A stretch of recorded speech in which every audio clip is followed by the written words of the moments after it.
l'adversaire est congolais. Sans fit mannequin congolais. Sans fit mannequin congolais.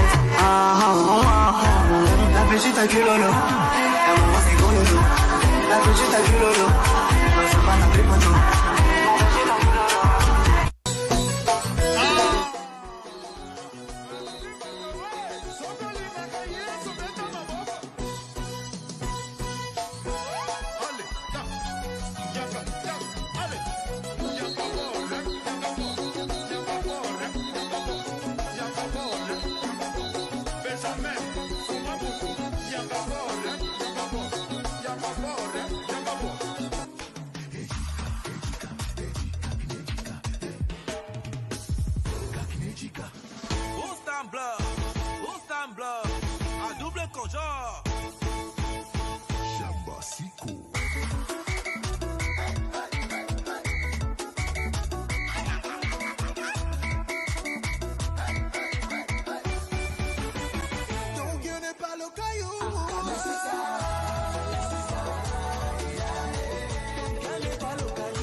Damilola Ajibade is a passionate advocate.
Damilola Ajibade is a passionate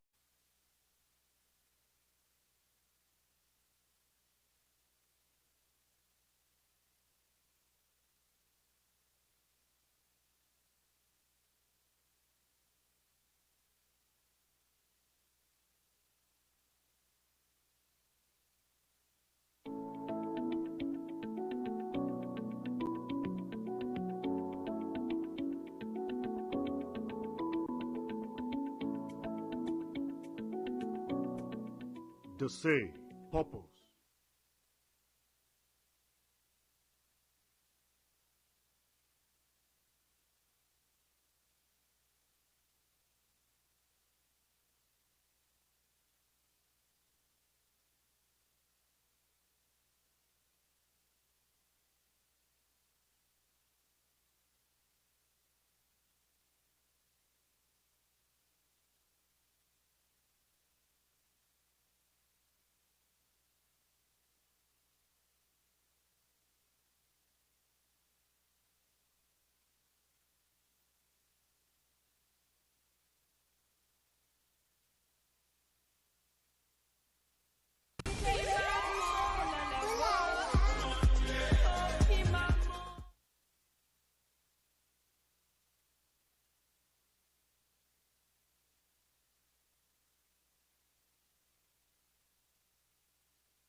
Damilola Ajibade is a passionate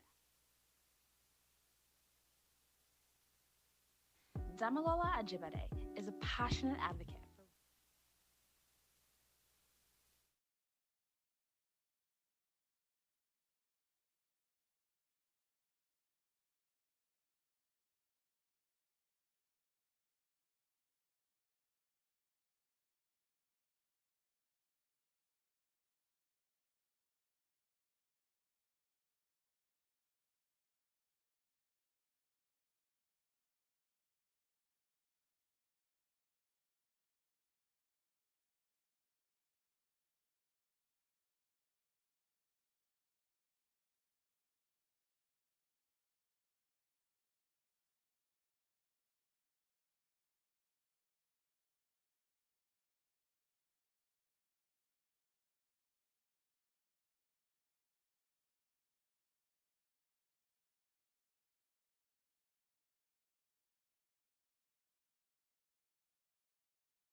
Do, and I am the host to this event with.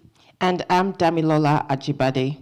So we are going to be hosting this exciting event as we are going to showcase some of our newest original production and shine a spotlight of powerful voices within our community. Donc aujourd'hui, on va mettre en avant certains de nos talents dans la communauté. So welcome to Art and Style, the TMDC Originals Premiere, celebration of creativity, community, and culture brought to you by the Mandate Group Limited, an expression of the Mandate Development Center. Damilola, would you like to say something, my co-host?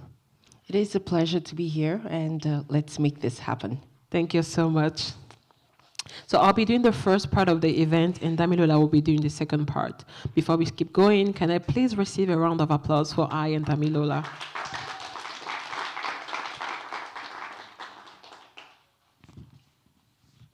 Before going further, I would like to acknowledge that we are gathered on the unceded land and territories of the Mi'kmaq, Passamaquoddy, and it is important to us as immigrants to, do land acknowledgement because we recognize the history and respect that part of the history. Alors, j'aimerais reconnaître que nous sommes réunis sur les territoires non cédés traditionnels des peuples Wolastoqiyik, Mi'kmaq et Passamaquoddy parce qu'en tant qu'immigrants, c'est important pour nous de reconnaître l'histoire et de justement la respecter. We would like to take a moment to recognize and appreciate our guests, our distinguished guests in the room, community leaders, partners, city officials, and of course, you, the members of our community.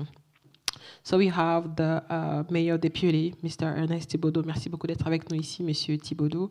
We have the Chair of the New Brunswick Human Rights Commission, Mrs. Philomène Zongue. Merci beaucoup, Madame Philomène, d'être avec nous cet après-midi. Community partners, as the President of Initiative Afro-Canadien de Nouveau-Brunswick, of course, the President of the Mandate, thank you for having us here today. And again, thank you, merci beaucoup à vous, la communauté, d'être avec nous ici cet après-midi. Bien évidemment, on remercie les bénévoles, the volunteers, the tech people behind, and the artists that are going to showcase their talents today. I would like to introduce, j'aimerais faire venir le maire adjoint, the deputy mayor of the city of Dieppe, so he could come and give us a speech, I guess, a welcoming speech in his city. S'il vous plaît, recevons le maire de la ville de Dieppe, Monsieur Ernest Thibaudot.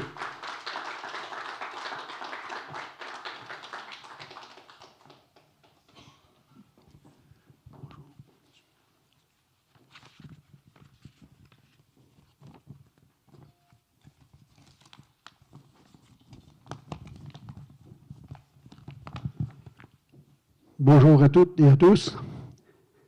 Au nom du maire du conseil municipal de la ville de Dieppe, je tiens à vous souhaiter la bienvenue pour cette première de The Mandate Media Group Originals et le lancement officiel du Mandate Apparel. On behalf of the mayor and Dieppe City Council, I'd like to welcome you to the premiere of TMMG Originals and the official launch of the Mandate Apparel. Nous sommes fiers d'accueillir cet événement unique qui célèbre la créativité, la culture et la communauté. Le lancement des productions originales Together for Life et My Community est une belle vitrine de l'expression artistique et du dialogue social. Le fait que l'une de ces productions soit bilingue reflète bien notre engagement envers la pluralité linguistique et l'inclusion. The launch of the original productions Together for Life and My Community offers a great showcase of artistic expression and social dialogue. The fact that one of these productions is bilingual clearly reflects our commitment to linguistic diversity and inclusion. L'initiative d'aujourd'hui qui réunit les arts, les médias et la mode contribue à faire rayonner la diversité et l'innovation dans notre ville. Elle illustre concrètement les valeurs de notre plan stratégique, être une ville durable, prospère et inclusive. This initiative clearly reflects the values of our strategic plan to be a sustainable, prosperous and inclusive city. Nous remercions les organisateurs pour ce projet qui donne une voix à notre communauté et met en lumière les talents locaux.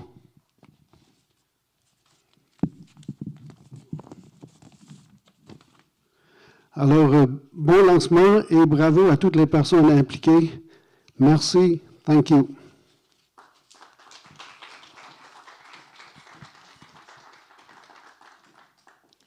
Thank you so much. Merci beaucoup, Monsieur Thibaudot. Thank you. And to go to the next part, of course, you know, vous savez que c'est quelqu'un qui nous a permis d'être ici aujourd'hui, qui a réuni justement les gens de la communauté. There is someone that organized all this event today. And please, I would like to personally thank him for the trust, especially for this first event. But I think that this man has a lot to say today. So please, can we officially kick off our event? Est-ce qu'on peut officiellement... Est-ce qu'il y a des francophones dans la salle? Exactement. So, est-ce qu'on peut officiellement démarrer notre événement en faisant venir le fondateur et le président des Mandates, s'il vous plaît, Monsieur Oluwaseun Tayo Adeyemi, s'il vous plaît. Please, sir, can you come on stage? Oluwaseun Tayo Adeyemi, PT as he's called, is a purpose-driven leader, community builder, and media visionary passionate about creating spaces where people can grow, belong, and thrive. With a background in project management, nonprofit leadership, and storytelling, Tayo has founded several initiatives that empower individuals and communities, from housing and social impact programs to innovative media platforms. As the founder of the Mandate Development Center, TMDC, Formabot Project Solutions Inc., and the Mandate Outreach International, he is committed to bridging innovation, inclusion, and sustainable development. Whether mentoring young leaders, developing housing solutions, or amplifying diverse voices through media, Tayo's work is anchored in sustain and inspired by purpose. Born in Nigeria and now based in Moncton, NB, Tayo believes in the power of vision, resilience, and community. His mantra, build, innovate, transform. Good afternoon, everyone. What a joy and honor it is to welcome you all to this special moment, the TMDC Arts Style Premiere. Today isn't just an event. It's the unveiling of a creative journey, a vision brought to life, and a celebration of what happens when storytelling meets purpose. At the Mandate Development Center, TMDC, and through the Mandate Media Group Limited, we have always believed that creativity is not just an art, it's impact. That every voice, every idea, every story matters.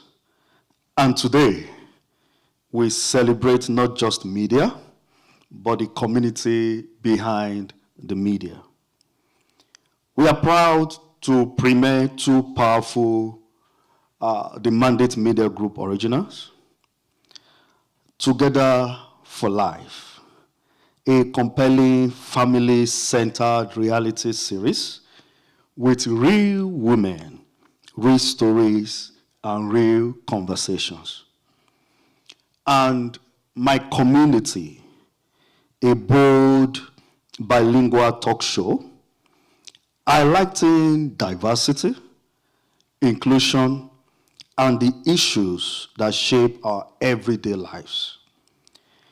We are also proudly introducing the Mandate Apparel, our custom designed clothing line, where fashion meets voice and culture find expressions.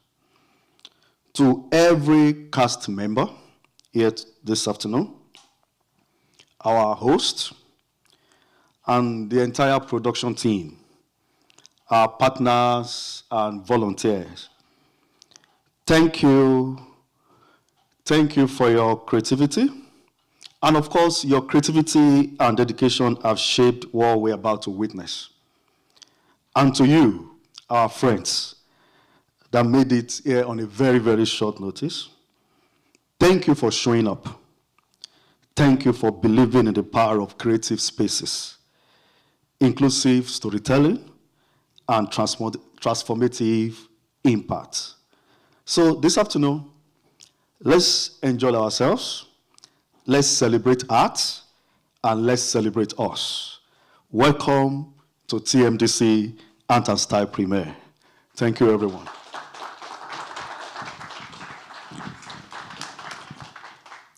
Bien évidemment, je vais résumer à peu près ce qu'il a dit en français. Donc, il vous souhaitait tous la bienvenue. Ils ont créé The Mandate parce que pour eux, l'art, c'est pas juste l'art de danser, mais c'est justement une expression de la créativité, l'inspiration que les gens vont tirer derrière, le fait de penser et de dire voilà, je veux mettre ça pour que les gens puissent apprécier. Donc aujourd'hui, on va assister à l'avant-première de leur série qu'ils ont tournée qui s'appelle Ma Communauté. C'est une série bilingue qui a été tournée et justement ça va mettre en avant le parcours d'une femme, le parcours d'une personne dans la communauté. Fait que je pense que vous allez apprécier regarder cela en direct aujourd'hui.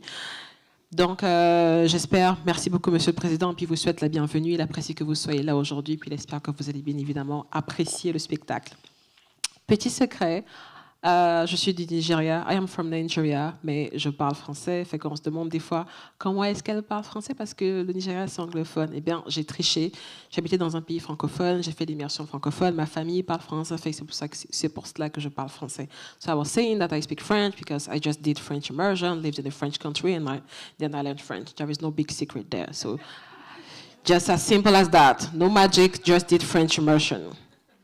Donc pour la prochaine partie, we are going to receive someone very special. C'est une femme, it's a woman that I know personally in the community. She has been, I meet her in almost every event that I have to attend. Je la rencontre à quasiment tous mes événements. Je pense que c'est elle qui me suit, c'est pas moi qui la suis, mais c'est plutôt elle qui me suit. Donc s'il vous plaît, pour la prochaine partie, for the next part, we are going to see the first art exhibition. So we're going to assist the first dance. Please, le groupe s'appelle Sylvie et Cécile. Donc, ladies and gentlemen, let's receive Sylvie and her daughters. Thank you.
Beso Nous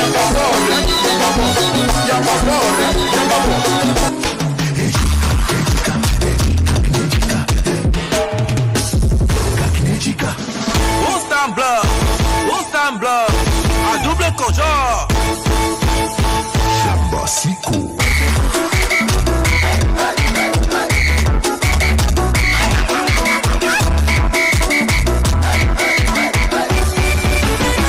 Donc Dieu n'est pas le caillou.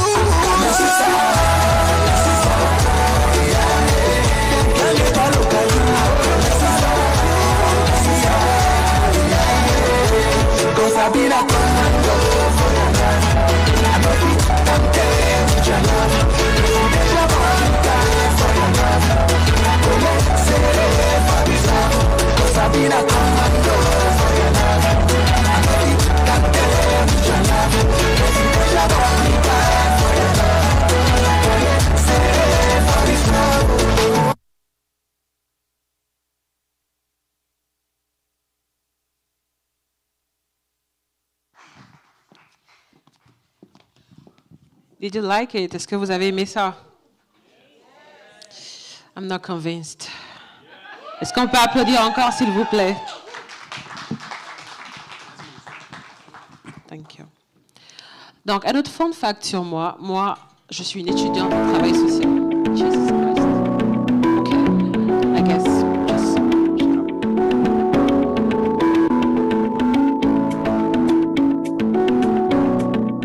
They say purpose is the compass that leads us through life. At the Mandate Development Center, TMDC, purpose isn't just a word, it's the foundation of everything we do.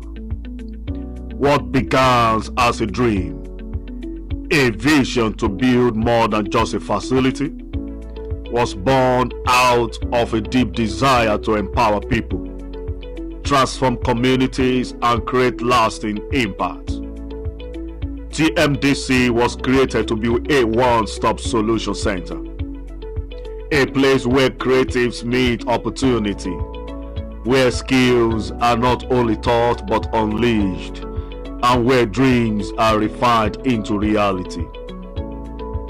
From media production to film training, photography, videography, to storytelling and music, from entrepreneurship programs to housing solutions. Every expression of TMDC speak one language: purpose. This is not just a center, it's a movement of impact, a community movement of purpose, a hub where collaboration replaces competition, where diversity fuels creativity, and where everyone belongs. Here in the heart of Moncton, TMDC stands as a symbol of what's possible when purpose meets passion, when vision meets action, and when people come together not just to build projects, but to build people. This is our story. This is our journey. This is TMDC, a journey of purpose.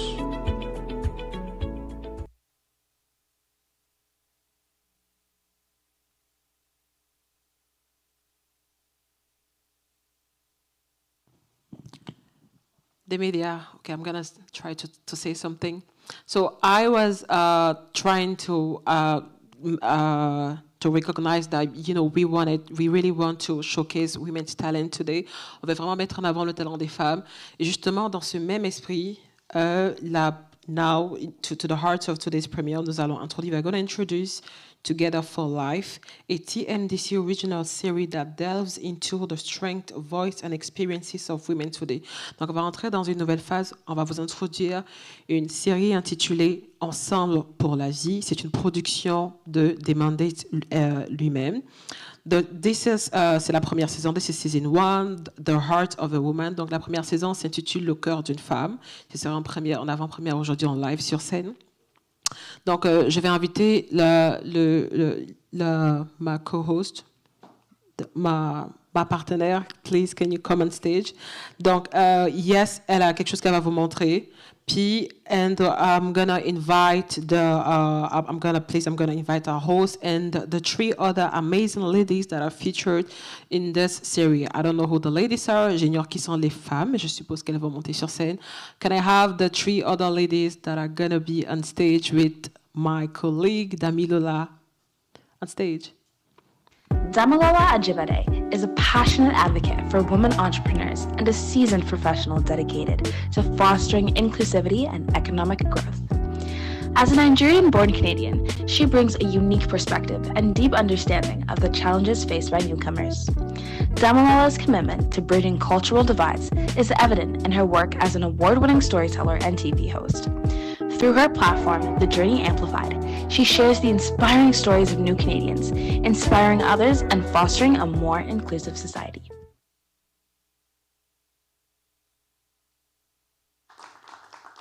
Good afternoon, everyone. It's my pleasure to be here and to be the panelist for the host for this particular segment. And I'm excited to be on the stage with amazing women. So I'm just going to announce them in this order. We'll have and welcome with me, Christina. With a background in teaching, transitioned into project management in the education sector, focusing on creating programs that support growth and strengthen communities. As a mom of 2 and a wife committed to balancing family life with a purposeful career. Finds grounding and balance through gardening, traveling, and baking sourdough bread, activities that bring patience and calm to both personal and professional life. Awesome, thank you. Welcome, Christina. And now it's time to welcome next panelist, Bukola. Bukola Okurumade is a multifaceted professional whose passions span business, creativity, and intentional living. She's a certified business analyst with a master's degree in international business and management, bringing a strategic and globally informed perspective to every endeavor. A true lover of the creative arts, she also thrives as a professional DJ under the name DJ Yaji, known for her vibrant energy and unique sound. Bukola is the founder of Red Aura Luxe, a premium eco-conscious home and lifestyle brand. Through handcrafted soy wax candles, non-toxic reed diffusers, car diffusers, and wax melts, Red Aura Luxe is committed to transforming everyday environments with clean, intentional scents that support wellness and sustainability. Beyond her professional pursuits, Bukola is a devoted wife and proud mother of 2 boys. Her journey is defined by a passion for purposeful living, creative expression, and empowering others to create beauty and balance in their own spaces. Awesome. You're welcome, Bukola. And finally, thank you so much. And finally, let's welcome our final panelist, Afef. Afef is a mother of 2 teenage boys, a master life and fitness coach, a nutritionist, and founder of Turna Academy. She is also a former professional kickboxer and a member of the leadership team at Magma. She is known for her holistic approach to women's health and well-being, combining movement, breathwork, emotional healing, and nutrition to help women reconnect with their bodies, reclaim their confidence, and thrive. Afef's mission is to help every woman feel stronger, healthier, and more confident inside and out. You're welcome, Afef. Thank you. And we're all welcome to the first segment of Together for Life. Okay, ladies, let's just take a deep breath and let's make this real. I know that life throws at us all kinds of challenges, and we know that we have to show up looking our best, looking the prettiest, and as professional looking as possible, but we're going to have a nice conversation. So let's just take a deep breath and let's just make this real. Can I check if my mic is working? Okay. Yeah. Do we want to? Do we all want to do that check? Check, yeah. check. Yeah. It's part of the breathing in and out. Hi, everyone. Thanks, Dami, for doing that. That's a good icebreaker. I was almost Yes, I know, because we always get this, everything thrown at us as women, and we just have to show up looking our best. But come on, let's give ourselves a break and have real conversations. this afternoon we're going to be discussing the heart of a woman, and I think it's just important that we settle in nicely and that we have true, heartfelt, compelling conversations. Yeah. Sounds great. Awesome. I start liking this microphone. All right. Okay. So, Together for Life, and this brings together community. We are discussing, starting with the heart of a woman. And when I think about it, Together for Life, women bring life. We are actually the ones that really give life, right? And so what does it mean to discuss the heart of a woman? What really is in the heart of a woman? I know it sounds like a vague statement, but we can really dig deep into that conversation and see what's in the heart of a woman. I don't want to start, but I can actually start by saying that there is just so much, because we find ourselves as multitaskers. We're trying to do so many things. But what do you think? Can we just start that conversation? Complicated. Complicated, oh my gosh. I think women are complicated. I would say it's a full-time job without day off. That's the heart of a woman. Yeah. Very soft. We cry now, and we can, the next 30 seconds, we will have a laugh together. Especially mothers. That's why I said it's complicated, because you need to remember everybody's job, everybody's birthdays, everybody's lunch boxes, and yourself too, as a working woman, not to be late for your work, not to forget any task, to track every single task you have at home, outside. So it's a lot. And that's so important when you bring all that together, because that just puts everything rests on the shoulders of a woman. And that's why I said that it feels like life actually starts with us, because we have to set everything in motion, ensure that things keep going, and it is truly complicated, like you said. What do you think, Christina? I think right now I can tell for sure that it's more difficult to define what a woman is, what a heart of a woman is nowadays comparing to the last century, right? It was much easier to say, like, okay, woman is just a housewife, mom, and just a person who takes care of the family. But nowadays, it's we are multitaskers. We are everything. We build our careers. We raise kids. We take care of the whole household, the chores. It's a big management, right? So I find it's a bit overwhelming all the time. It's kind of unfair towards women, you know, to be women nowadays. It's like there's so much cliches on being a woman right now. You have to be perfect. You have to build your career, and you have to be mom at the same time. Perfect mom, being like Afaf says, on time every time. Driving your kids to the sport activities, eat healthy, look good, don't sleep well, but at the same time do sport, be successful. Like, it's everything, right? So it's and you have to be kind. You have to be patient. You have to be perfect almost, right? So lots of, like, world is demanding.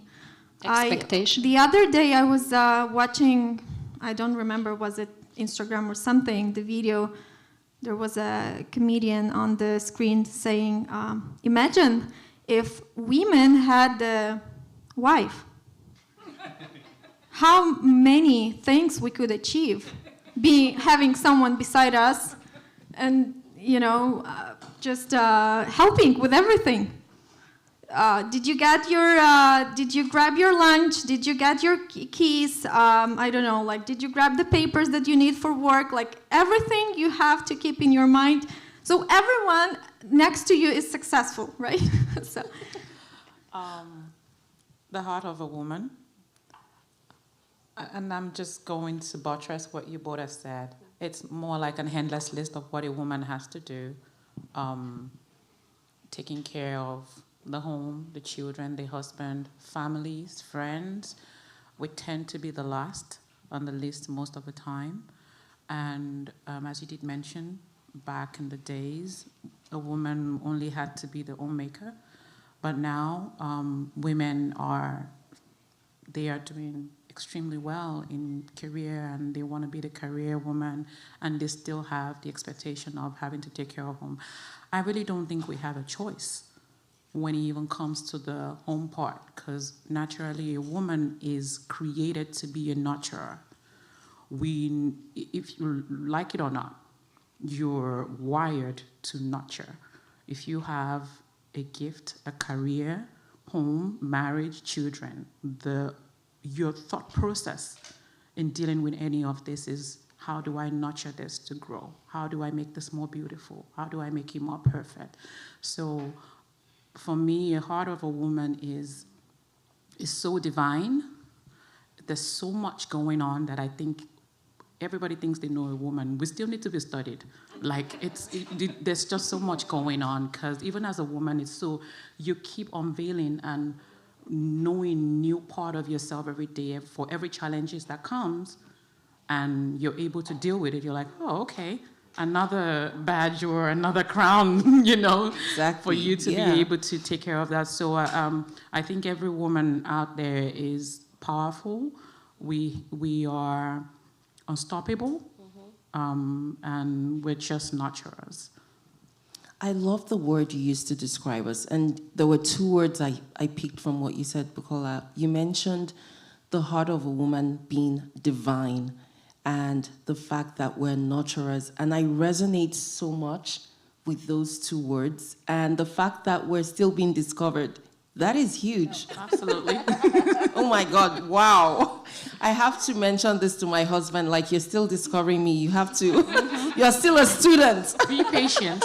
Exactly. Amazing.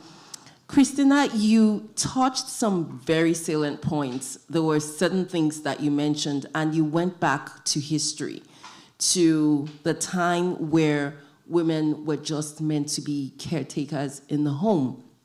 And if my history, knowledge, or lessons serve me right, I recall that women actually fought to be where we are today.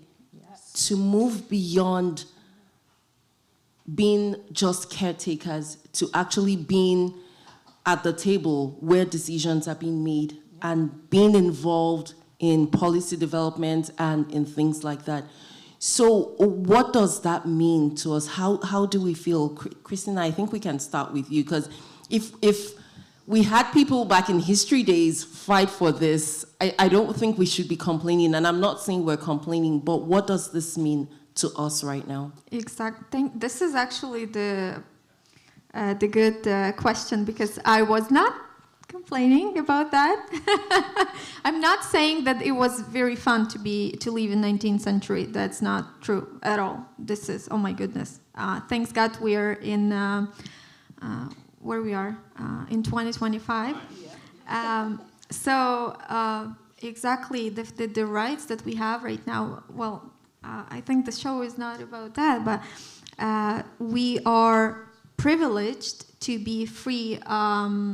To have the choice, right? We can choose right now. We can choose whether to be a multitasker or just to do whatever you want to do. You can just stay home and do your best to raise your kids, or you can do everything and you can balance it. You actually can balance it. It's hard. It's not easy, but I think it's important to understand, to feel yourself. We are taking care of ourselves, of our family and kids, and we do our best to make them happy, right? But to me, the most important thing is to, in order to make our family happy and our kids to grow good people, is to show them by actions what it is to be a happy person. Sometimes it's about thinking about yourself, right? Your inner balance, your mental health, and it's the best for women to remember, right? Kids don't want us to see tired, unhappy, and sometimes it's hard, right? Sometimes it's hard to think about yourself, your happiness, but it's the most important, I think. And if our kids see us that we can live our life balancing all those things and not forget about ourselves, and then they will be able to live that life thinking about their happiness, their inner happiness, not expectations from the society, right? Not expectations and cliches that we all have and we all see on social media and everywhere, right? So that's what I was gonna say. That's amazing. I'm gonna hold that thought. I will come back to that because you really delved into the aspect of expectations of the world and how our kids should see us, or what family expects from us, and I'm going to bring that back. But just before then, Afef, I was wondering, what do you think, what is self-worth to you, in line with what Christina had mentioned earlier about history and about how back in the days women were not allowed to do certain things, but today we are showing up as leaders, we're showing up as founders. How would you describe self-worth? Does it mean that we have to do these things to be worthy of women or to be worthy of having a place at the table? What do you think about our self-worth? I don't think self-worth is related or connected to any of our career or people or circumstances or whatever is happening around us as women. I'm seeing, I've been working a lot on myself first for years, and then I'm passing the same message to other women. To self-worth is when you stand up in front of the mirror, obviously, by yourself. What are you saying to that lady? To what you're seeing in the mirror? That is self-worth. Are you acknowledging all the effort that this lady is putting out there for people?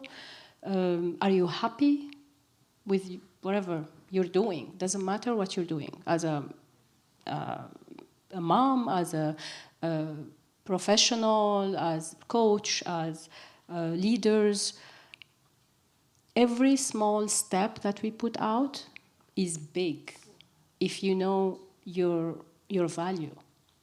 So for me, self-worth is not about the society. It's about me when I'm alone. What am I talking? What am I saying to myself? Because I've seen a lot of women that are putting themselves down, not the society. It has nothing to do with the society or what are the expectations, because expectations will be there. But are we able to say no? Can you say no? Can you say, hey, hello, I need help? Yeah. This is not just my life, especially if we're living with a partner or a husband or children or family. You need to have that power to say, I can't do it. For me, that is self-worth. Not that I'm perfect, because I'm not perfect, I'm sorry. If I'm perfect, then I'm gonna lose my mind, obviously, and then, or if I will pretend to be perfect. And that is really deep that you mentioned that about women. There was something that really stuck out to me, and it was when you mentioned the fact that it's about value. How do we identify what our value is as women? Because I find that A lot of women are struggling or maybe struggling with this. Yeah, most of the time that's what we struggle with. It's not the responsibility, it's we don't know our worth. Or we compare ourselves with others with, well, if I'm not a director, if I'm not a CEO, if I'm not, a leader, then I'm not worthy. But that's not true. I mean, are you living your purpose first? Right. That is the first thing you need to ask yourself. Right. Because if you're living your purpose, you're going to be happy, no matter who's around you or what people think about you. Yeah. That is so beautiful and very thoughtful too. I don't know, Bukola, do you want to add something to that? She spoke about purpose, and I know that you are a professional who delved into creativity as a DJ, and then now you created your own lifestyle brand. How did you identify your purpose? How did you know what you were supposed to be doing as a woman? Okay. So it's, before I actually talk about my journey, from what you're saying, it's not a one, how would I say it, one kind of like model fit all for women, sorry for lack of better words. When you're looking at a woman and speaking about identifying, do they know what their self-worth is and their values? We need to know that a woman is not on a shelf in a grocery store and there's like ingredients just at the back. Every woman is coming with a story. They're coming from a certain background. They have stories, they have histories that has formed who they are today. So if we have a woman A who is able to identify a negative situation and deal with it in a certain way, another person would make excuses for that and not run while somebody else is running. So it depends on the trauma, and not particularly that the woman has to have a trauma that they're responding to. It could be a generational one.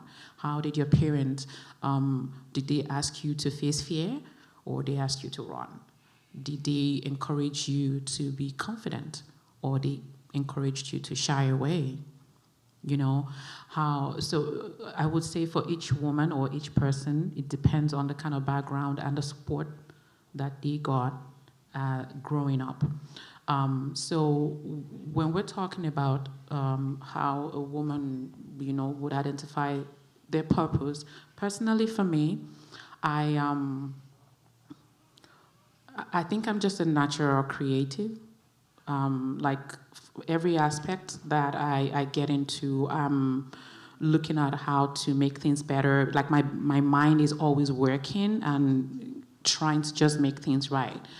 And growing up, every parent wants you to, and I'm originally Nigerian, and every Nigerian parent wants their kids to be a doctor, a lawyer, or an engineer. You have to have at least a degree and a master's degree. It's a no-brainer. You just have to come up with that before you tell them, oh, mommy, I want to be a musician, or I want to be, you need to show them those certificates first. So we spend most of our time growing up trying to satisfy our parents by fulfilling all the educational expectations before we even think about what can I do. But there's one thing that always struck out for me growing up is, and I used to say that to my husband, it's almost like a strategy that we use. I say, if you can think it, you can do it. There is something divine, and I keep saying this about human being. And we are a special part of that as women. But human being, our mind, there's a way when a thought comes to your mind, it's not an accident. It's not an accident. I believe God is putting that, or a higher purpose is putting that in your mind for a reason. Now it's up to you if you're going to act on it or not. The way they say opportunity comes like a window, it's either you take it or somebody else. It's not going to wait for you. Mm-hmm. So when you have a thought that comes to your mind, it's up to you. Are you going to speak to somebody about it? Will you take your time to research about it? Personally, for me, I do not take no for an answer. I always say, if I'm talking to someone about an idea and they say no, it's not the end of the world. I would ask you, what made you say no? Because I'm going to make it better and come back again. So for me, I've done all the things my parents wanted me to do. I had my master's degree. I've worked in almost every sector that I could think of. And then I came to Canada. COVID happened, and I started to DJ. And now I'm doing that professionally. And also, and I would say that when you're trying to like work on the talent that you know that you have, it's always good not to think small, or I don't care what people think out there. And I think that's one of the things that helped me to kind of like, you know, put my project out there. Because it's very easy to say, oh, I'm a woman, I'm in my 40s, I want to be a DJ, what would people say? You know, but I don't care. I love music and I'm enjoying myself. I get paid to do what I do, but truly, I'm the one enjoying myself mostly. When I have the job, I get paid to enjoy myself. Yeah. And also, when it comes to fulfilling the desire that you have in being creative, like trying to maybe like start a business that is different from what you do, I think just go for it. I had a problem that I had to find an answer to. I found that answer and I made a business out of this. I had a really bad allergies and I had to like almost put everything out of my house, and I started reintroducing to know what is causing my allergies. And I realized it was all the fragrances and the candles that I had in my home. I really couldn't tell the difference with the prices or the products. I just, whatever smells nice or the bottle looks nice. And that, the choice of me not wanting to be on medication every day pushed me to do a little bit more research into finding cleaner products and going into like plant-based waxes to make candles. And my friends would come to my house and pick my stuff, you know, and say, I'm taking this. And then I'm like, okay, maybe we should make business out of this. And yeah, and that's how Red Aura Lux was born.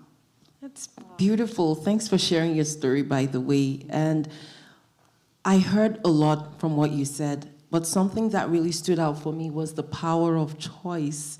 And I know you mentioned that, Afef. You also mentioned that, Christina, earlier while you were speaking about the power of choice, that women have the choice. And, you know, as you were speaking back about how your parents needed you to acquire certain certificate or education, the fact that you could step into your own moment, face your own challenges as a mom, as a homemaker, as a woman, as a wife, you still had that power of choice to decide that this is what I want to do. And you said something that made us all chuckle, that you are the one having fun. Oh my gosh, that was, I really love that. Like, why do something if you're not going to enjoy it? Yeah. I think it's really important, and I'm sorry to cut you. Yeah. I think it's very important. At this stage, we've done everything for everybody. The expectation for women is enormous. They want you to, goodness me, I can't even, the bar Put your is head so high. down, conform to everything. But then again, you still have to be strong, you have to be all that. Yeah. But I would say, if you're gonna step out of that to do anything, be it creative or your career, yes, have the best fun doing that. Ladies, let's have fun. Yeah, have the best fun doing that. Even if you're making money out of it, make sure, because that's the drive that would keep you going. When you look at the list of everything we have to do in 24 hours, if you have to add something that you're not enjoying to it, you're doing yourself a disservice.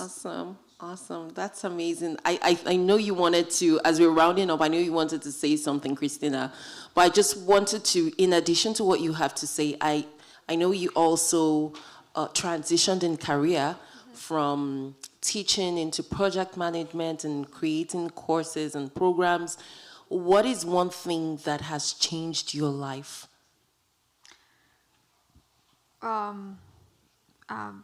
Probably coming to Canada. This is the big change. I'm originally from Ukraine, so I've been here for 6 years. That's a big change, right?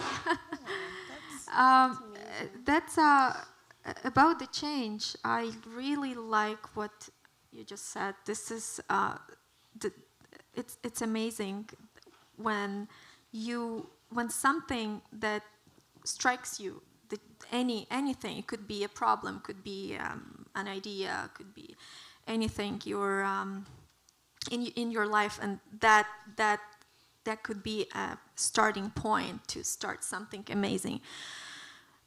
What I was gonna say, and probably additionally to your comment, changes are amazing because they teach us, they make us grow, they build our experience. But I think it's important to understand that we have to anchor ourselves, our personalities, our identity, not to our pursuits, but to why we are doing that. It could be anything. It could be career, it could be your hobby, it could be what grounds you. But it's important to just keep in mind the why, right? I mean, identifying your self-worth in terms of not just career, not your pursuits, not thinking about the success and the goal, but the purpose, right? What drives you there? Why you are here? Why you are doing those changes? And you asked me about the transition in my career. So I really, right now, I'm at that point in my life where I enjoy what I'm doing, because I've been in teaching, and it's all my life and all my pursuits and all my jobs were about helping people, and it's always helping people, right? Teaching, you're helping people to learn something, and right now I feel like my job has always had a purpose, but right now I'm not only helping and serving, but I'm enjoying. I know I found my why, because I like what I'm doing, and it's not only about helping our others, but also helping myself to enjoy, right? So it's kind of like a combination, perfect combination of finding happiness in what you're doing, and at the same time having a purpose in that. Right. That is so beautiful. Afef, you are the coach, the fitness coach, the life coach in our midst. You have to give us a final word on how we can balance all this. We've spoken about finding value, self-worth, making choices, having fun with what we do in our career. How do we balance this? Because I know you speak, and just as Christina mentioned, helping other people find their why. How do we balance all of this? You don't. Oh my God. Thank you, Afaf. You don't? There is no balance. Oh, wow. I'm sorry to disappoint you, but the thing is, we always have the choice again. Mm-hmm. But what they taught us is that you have to choose. Right. Whether this or this. You have to choose whether to be healthy and fit and look after yourself and be sexy and be, or have kids and have a family, or your career. They always ask, you need to choose how to balance, but we don't have to balance. I never did, at least, at this point. And it's impossible to balance. So you need to find the perfect formula to manage your time. It's not about balancing. It's not about removing one or the other. It's about, for example, for me personally, I include my kids and my husband into my mission. That's how I'm able to go to the gym. That's how I'm able to find the time for myself to do my yoga, to do my meditation, my breathing.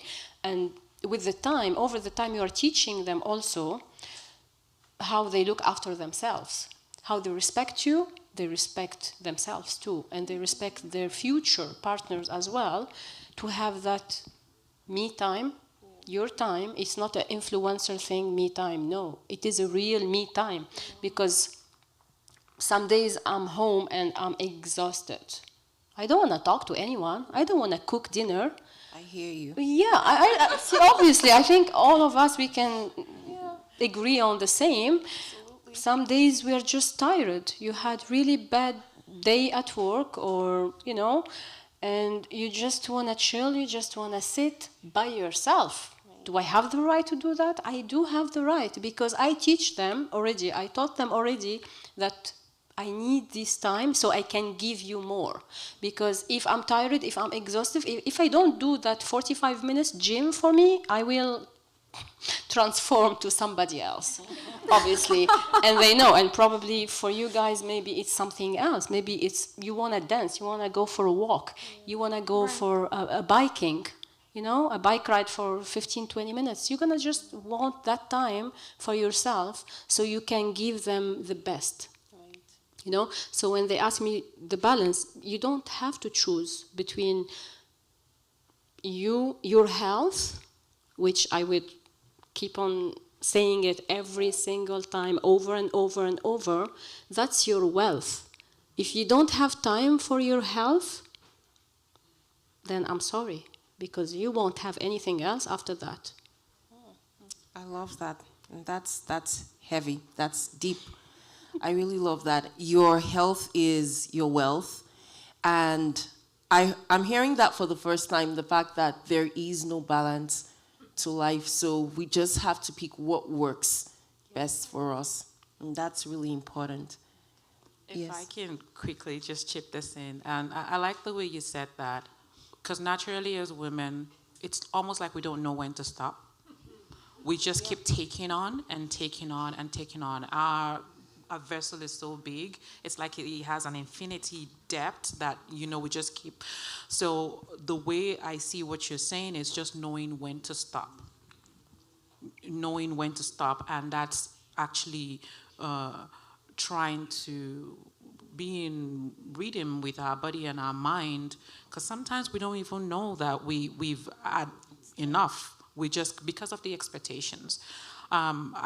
Sometimes I'm exhausted and my kids are coming and they want to talk about everything. And I'm thinking about, if I have that long face, he's going to think it's about him. And I'm there pretending. Everything he's saying is coming from here and going from the other here. But I'm there putting up the face like I'm listening to him. I think that is still guilt-tripping ourselves, because we need to be able to communicate even to our child to say, at this moment, my cup is full. I do not have anything left for you. I need to recharge. For me, it's one of the things women find hard to say in our home, families, friends, our work. We just keep taking everything because we feel we can multitask and we have the capacity to take everything on. Being able to say, I'm stopping to recharge, is not easy to say, and that's why, you know, when you say there's no balance, there's no defined balance. I'm personally still working on that, knowing when to stop, because half of the time, knowing when to stop is when I'm probably in the hospital. and I have to say here also that I think we need to know that it's time to stop, because I know we women, we can go on ranting and talking, but it has actually come to that point where we have to stop here. Really? Yes, I know. Nice one. It's been such a pleasure having this conversation with you. I have learned so much, and there is so much thought to take away from here. And till we come your way again, I would like to say thank you. Thank you. Thank you so much.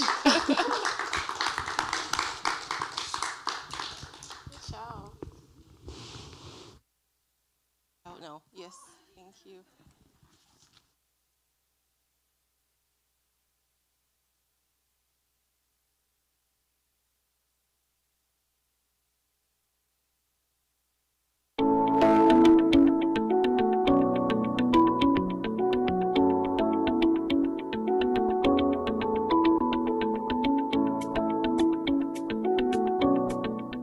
They say purpose is the compass that leads us through life.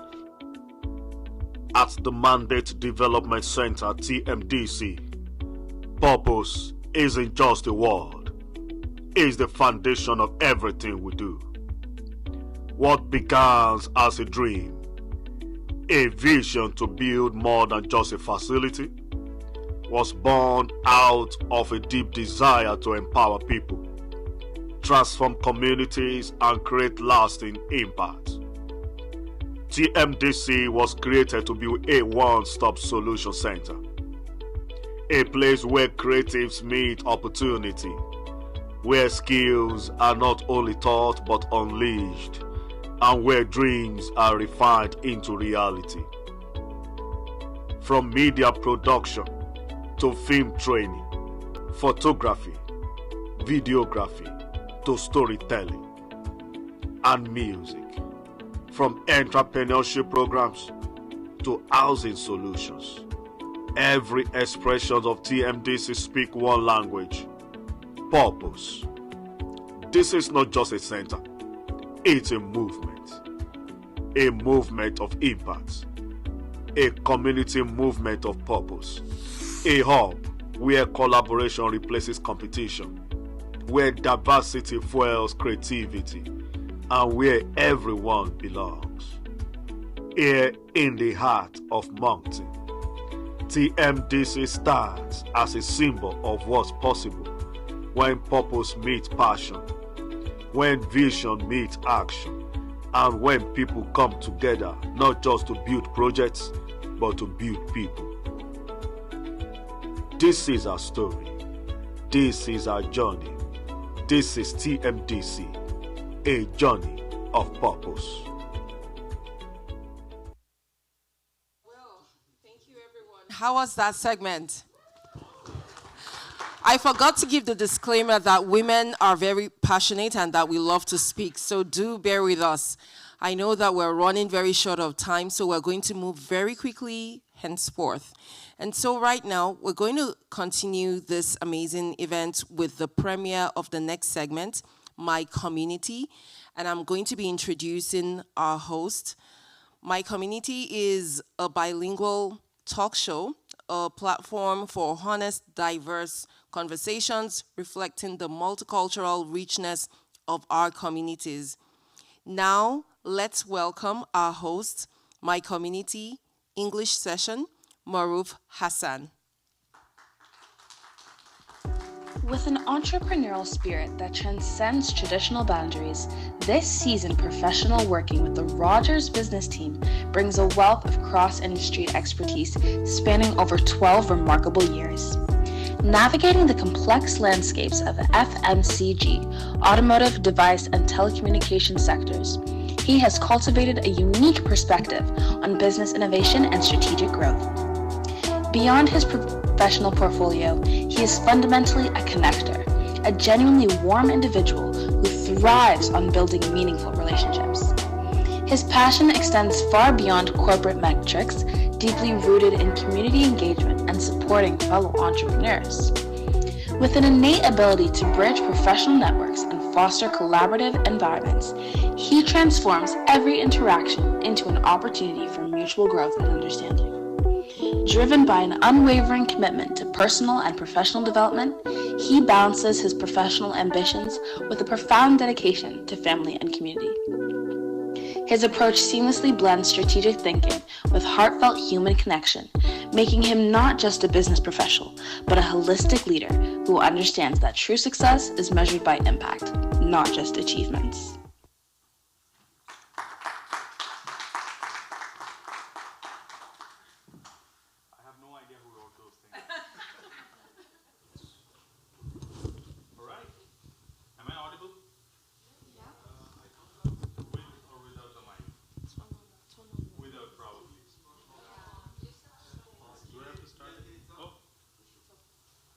I don't really know how to use this stuff. Okay, I'm good. All right, so welcome everyone. Welcome to the live premiere of My Community. Regardless of wherever you're watching from, either YouTube or live from the stage here. My name is Maruf, and I'm going to be the host for the day. And it's my pleasure to introduce my friend and / the guest of honor for the show, Oluwaseun. Can we all give a big round of applause?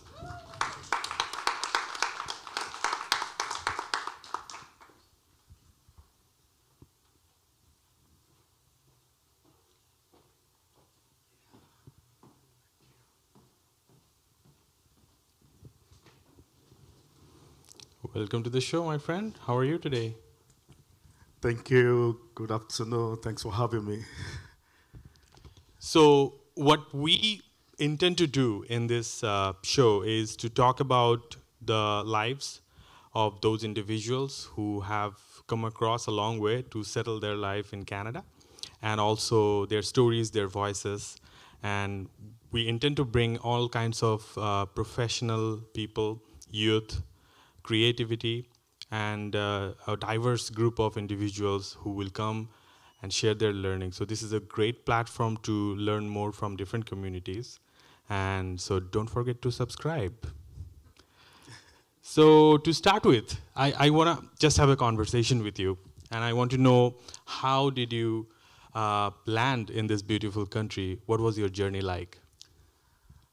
Once again, thanks for having me. And of course, exactly almost 3 years now, I landed in Canada July 31st, 2022. And that will be 3 years in few days. And it was a journey of migration from Nigeria, Africa, West Africa, to Canada. And of course, a journey of almost 2 years, getting to land here finally. And it's beyond just migrating. I think my experience is more about integrating into the culture, into the system, away from the background where I was coming from, and coming to an environment, a new culture, new diverse people, inclusive people.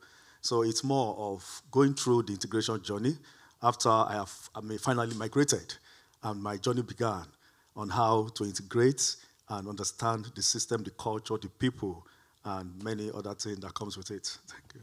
That's wonderful. It's kind of a similar situation for a lot of people who leave all their belonging and come to a new place and start integrating. So that brings me to the second question. How did you feel when you landed here in Canada, and how did you integrate yourself into the community?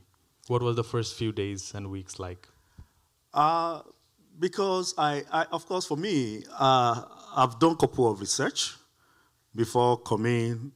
I was equipped with a couple of basic knowledge. One of them is that the province, New Brunswick, it's bilingual. Yeah, and there are, well, at least people communicate in English generally.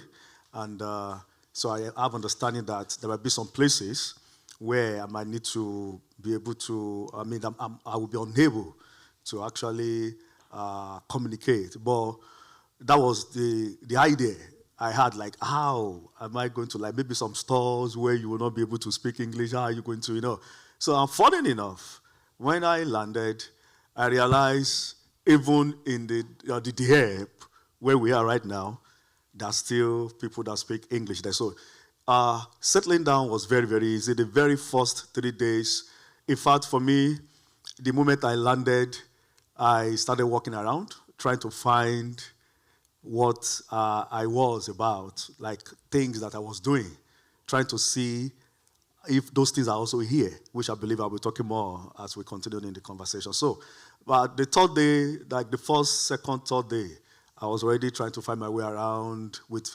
And one thing I must also say is that the community of Moncton, specifically, is very, very receptive. This is where I'm a very, very accommodating community where everyone is welcomed. From the day one, we got every support that we could even, that we didn't even expect. We got every support, settling down, getting all the basic things that we needed. So it was easy for us, for my own story, it was easy for me to settle down quickly and began to look at what is going on in the environment, in the culture, and what do I need to learn, look at opportunities for me as well. Amazing. And language is definitely part of the culture here, and it's a bit of a differentiating factor too. However, coming from West Africa to North American culture, what are some of the major differences that you have experienced since you landed, and how did you navigate through? So, the very first thing that I believe was there for me was settling down at my workplace, because I believe it was a whole lot of transition. The soft skills, away from the background where I was coming from, that different dimension into how you communicate. So I had to take my time to understand that different levels of communication, how you interact with people, emotional intelligence, and things like that that are unique to people. Like, for example, the very, very first day I got to work, like the second day, I greeted someone and he didn't respond. I felt, is it like this guy doesn't like me? Like, why is he not talking, I felt, from where I was coming from, if you greet someone, that person didn't respond to you, it's like, that fellow is not your friend. So until I began to understand that dimension into soft skills that I have to understand, sometimes how you interject conversations, where you have to be quiet, when you have to talk, you have to understand all those dimensions in communication. So those were key for me from the background I was coming from, transiting into the culture, to understand that I have to put a balance on my soft skills, and which actually was, until I was able to dwell on that more, I think that was when I was employable. I tried several times to get a job at the early stage. I kept going, I did a couple of things, and I'm like, no, you are rejected. Oh, really? I think I have to find out why am I being rejected. And I realized I need to do more about that aspect. And until I started sharpening that section, and I began to integrate. That was when my integration started. Yeah, it does take a whole bunch of research to understand the market here, how the job market works, and how do you navigate through. But besides workplaces, is there any particular local cultural events that you have experienced that also helped you shape your belongingness in Moncton? Very, very, for Moncton and the culture and the community, Moncton, it's a diverse culture. A city that has the open arms that welcomed everyone into the system. You have the Indian, you have the African, you have a different background, different culture, and that alone, from a tribe, from a background where we are African, even though we have different tribes as well, different languages, but here it's different. So for you to begin to navigate those cultures, and the very, very first thing was to look at a community where I can be part of, that can help me to blend it into that culture, that everyone will be included, and we're all inclusive system. And Dabida led me to the connector community, where you have everyone from different background, different professional background, different culture, and at that space is a space for everyone.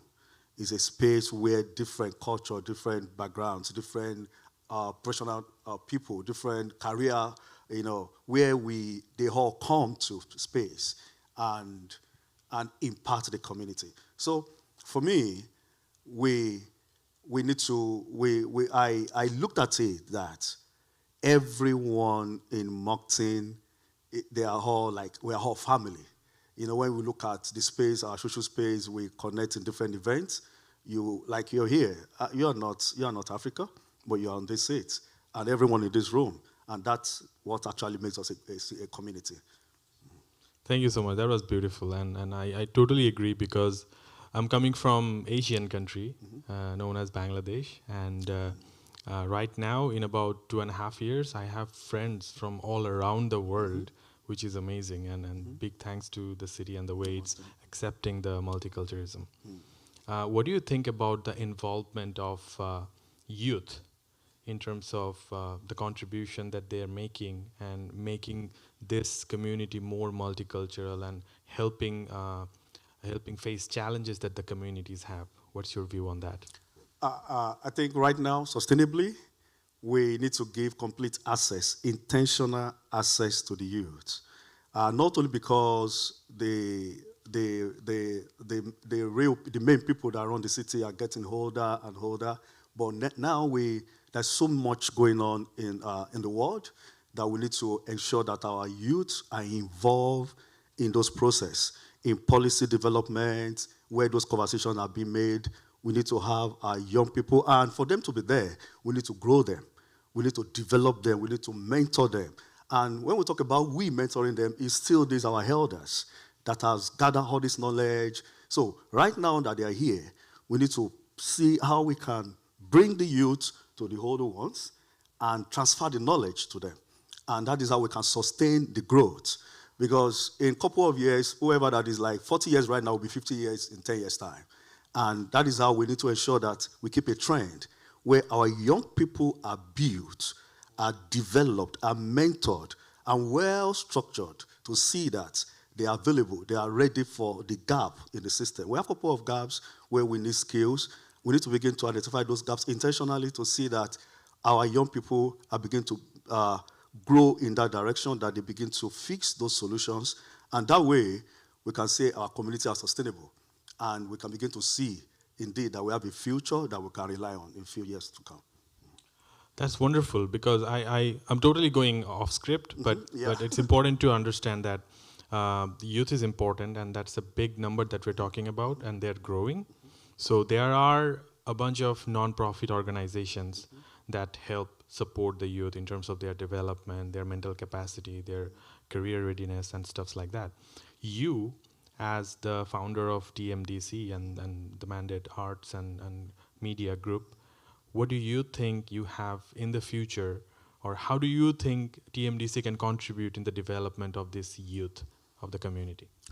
Okay, so for us at the Bali Development Center, we are ensuring that we are not duplicating existing products and services for our young people. We want to make sure that through research and detailed survey that we have identified some gaps through which we can also bring in impact to also support the growth and the learning growth of our youth. And one of those areas is actually in this media that we feel we need more resources, we need more people, more skilled people to also go into that direction. And for us, for example, we're launching a TMDC Film Academy, raising young filmmakers. And that is something that is going to be in the public space anytime from now. We want to see at a very, very young age, that our young people from high school, they begin to assess those skills in filmmaking, lighting, photography, videography, and the rest of them, that they can actually, at the end of an academy, that they can also produce their own movie, short films or feature films and things like that. And we, on different other opportunity in the sector for our young people that we're also going to develop, we are also looking at raising young tailors.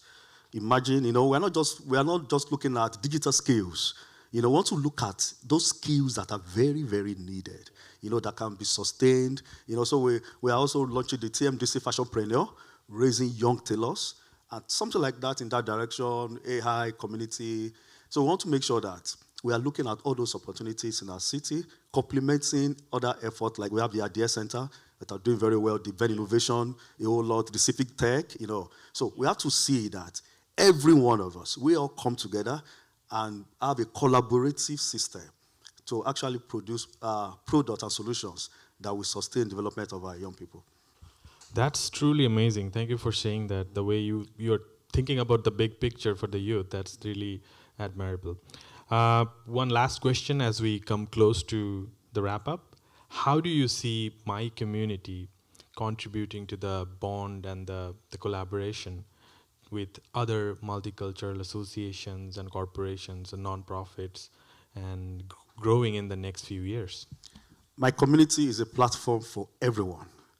is a voice for the community, for the change makers, for people that are doing things in the community. People, there are a couple of people that are not visible. They are doing a lot, but we don't really say much about them. We want to hear the story. We want those stories to be available to also serve as resources to mentor the younger generation. Years to come, we go back to those stories and we reflect on them and we can see the impact. So through the platform of my community, we want to create a social inclusive system through the media as a voice to every culture. On this platform, we're going to give access to everyone. It doesn't matter who you are, either you are Canadian or you are an immigrant. It's an inclusive platform for storytellers, for people that are impacting our community to come and have their voice being heard. Awesome. Super excited to be part of it. Thank you so much. And thank you so much for joining on the very first episode. Give it up for Tayo, everyone. Thanks for having me. Thank you. Thank you so much. And we would like to wrap up for today, but we will definitely see you in the next episode for sure with another guest. Thank you. Thank you. And I would like to welcome back Damilola on the stage.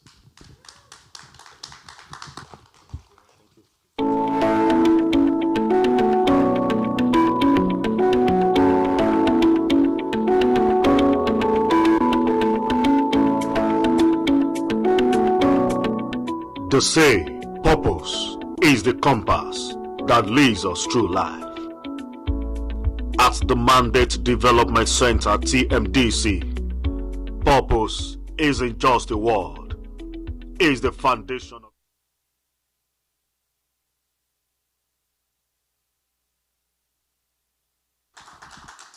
Very insightful session and amazing work that Tayo is doing here through the TMDC. Let's just give it up for him again. Great job. And thank you so much. All right, so now we're moving on to the next segment, and we're going to be having a live performance. It's going to be spoken word by Erezi Ibikunle. Can we just welcome together Erezi? Elise Anaba est une femme noire immigrante établie.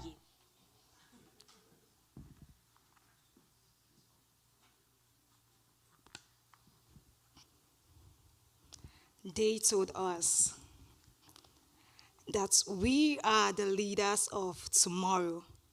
Yet tomorrow felt like a train that never came, a promise packed in pain.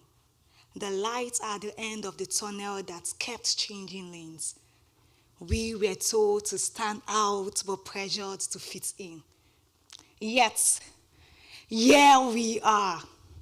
Born out of yesterday's dreams and today's tension, we rise. TMDC, the mandate. It is not a brand, but a bold reminder that we are woven from the fabrics of resilience, stitched in strength, hemmed in heritage. We are woven from the fabrics of resilience. See, the pathway to success is not paved in gold. It is hot coals and eggshells. You must break the yoke before you eat the yoke. It is hustle over hype, grit before gloss. It is knowing that purpose often works alone but never lost. Wear your purpose like a crown. Let your voice be your velvet. Let your vision be vibrant. Your culture, your canvas. Because these aren't just fashion, this is fire. It is the thread of your ancestors telling stories in every fiber. Are you waiting for a seat at the table? You set the table. Are you pleading for change? You embody change. Are you chasing validation? You are the proof. So you, that student, you, the creator, the dancers, the entrepreneurs, the voice behind the lens, the story in the stitch, the soul in the sound. You are the rainbow that breaks the grayscale. You are the harmony in a divided world. You are every shade of purpose, every note of hope. You are every line of poetry written in courage. And so now is the time to start paving ways, making waves, creating space in this place, creating room in this world. You are empowered to empower. You inspire representation, inclusion, mutual respect. You are direct impact to the society. Today, realization flips its pages. Mindset escapes its fictitious cages. And this time, we are not even asking, we are taking. You have the resources in your hands, advanced technology in your palms. You are empowered to empower. You are the code to decode the solution to world's problems. Look back. You've probably scored more goals than Ronaldo. You are not Ben Kassim, but you have gifted hands. You are not Muhammad Ali, but the way you throw punches at excuses is impeccable. You are the key to unlocking global invention. I understand. The sail may seem stormy, but it leads to the shore. You are not a failure. You are a story yet to be, a work of art, a symphony of dreams. The world may seem daunting, challenges, mounting, and overwhelming, but do you not know that you are dynamite? You are fire, the flame that keeps the nations awake. You are the signal of smoke that speaks in industries. TMDC, the mandate. This is not a moment. It is a movement. It is not a label. It is a legacy. And you, yes, you all, are the living proof that we were not just born to survive, we were made to create, built to inspire, destined to thrive. And so to the bold, to the brave, to the becoming, this is your time. This is your stage. This is your mandate. So arise and shine. Thank you. Woo! Beautiful. It's exciting to know that I've scored more goals than Ronaldo. I don't know about you, but I feel like a star right now. Thank you so much, Erize. Let's give her another hand, please. All right, we're getting close to the end of this beautiful event. And with that, I'm going to welcome the host for my community for the French session, mon ami, Masser. Now let's welcome our host, Elise Anaba. Elise Anaba est une femme noire immigrante établie au Nouveau-Brunswick, passionnée par le développement professionnel. Forte de plusieurs années d'expérience en ressources humaines et enseignante au Collège communautaire du Nouveau-Brunswick, elle a fondé Lieu Coaching pour guider d'une part les immigrants francophones vers leur pleine intégration sur le marché du travail canadien et d'autre part d'accompagner les entreprises locales dans la gestion de la diversité et la création d'un milieu de travail inclusif. À travers des formations pratiques sur la culture d'entreprise, le développement de compétences et la gestion de la diversité, Elise inspire ses clients à transformer leur défi en opportunité.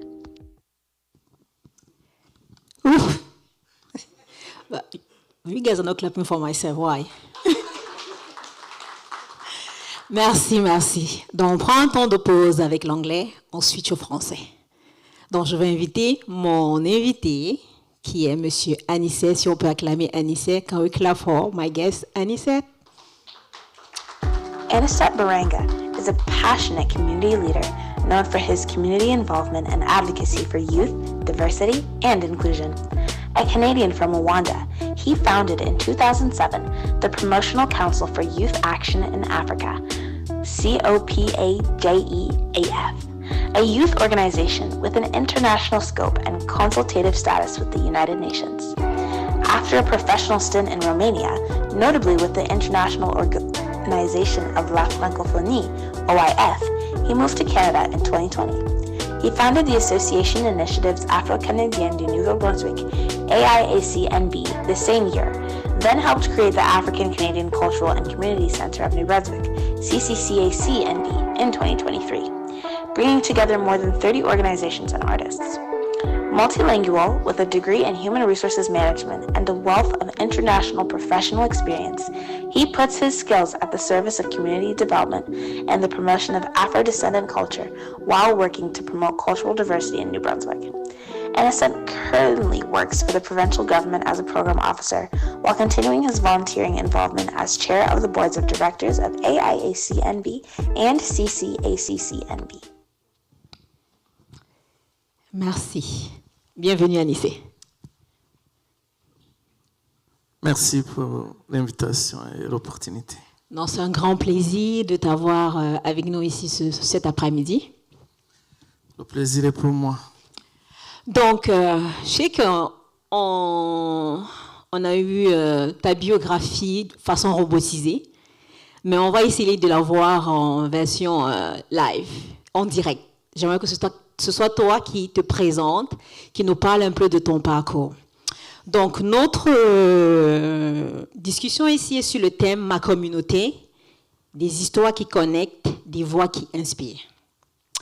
Alors, avant d'aller à ta présentation, comment est-ce que tu définirais ma communauté? C'est pour toi que veut dire le mot communauté? Ma communauté, c'est un peu plus vaste pour moi.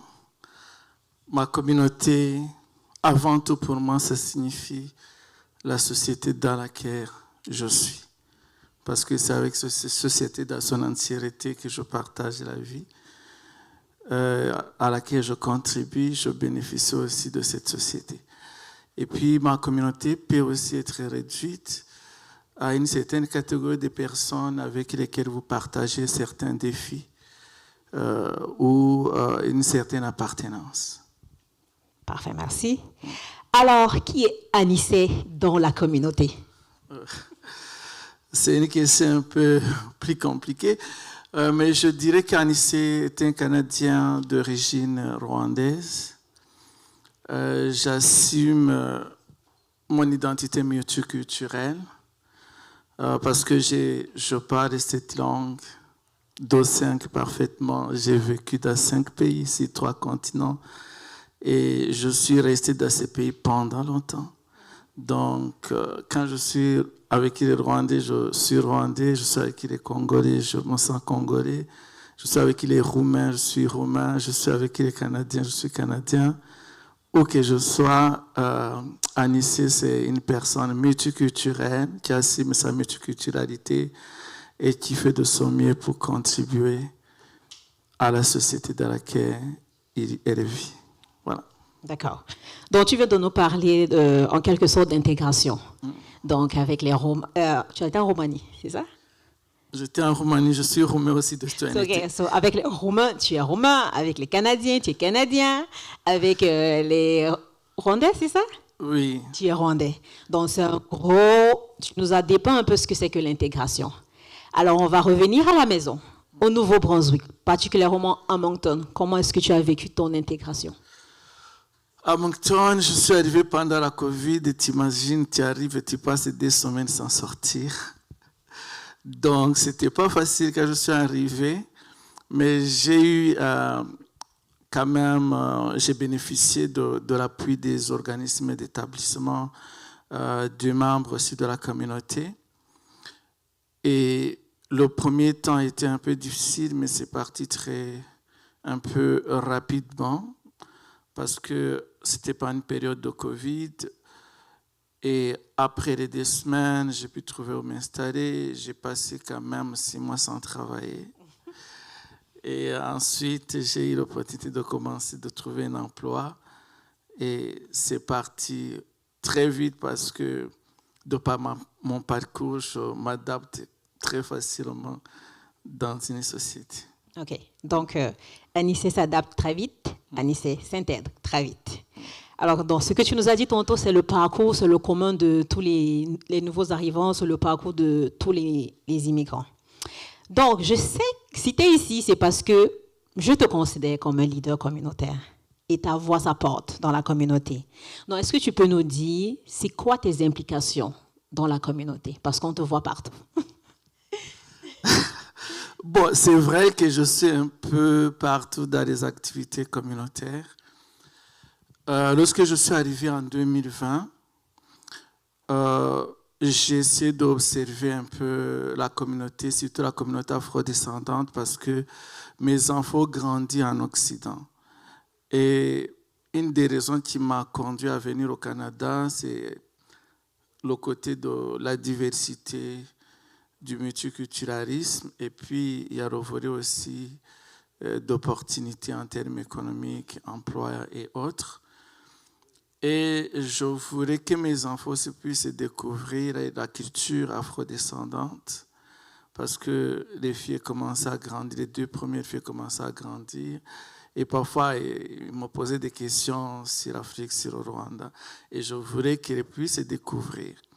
Et quand j'observais la communauté, je m'étais rendu compte qu'il n'y avait pas vraiment un espace d'expression dédié à la culture, à la communauté afrodescendante. C'est comme ça que j'ai créé la première association, l'association Initiative afro-canadienne du Nouveau-Brunswick. Il y avait d'autres associations, quelques associations qui existaient bien sûr, mais je voulais beaucoup plus un espace où ils pouvaient découvrir vraiment les activités culturelles, communautaires. Et l'association existe depuis décembre 2020. Je dirais peut-être plus tard qu'est-ce que les réalisations que nous avons eu à concrétiser.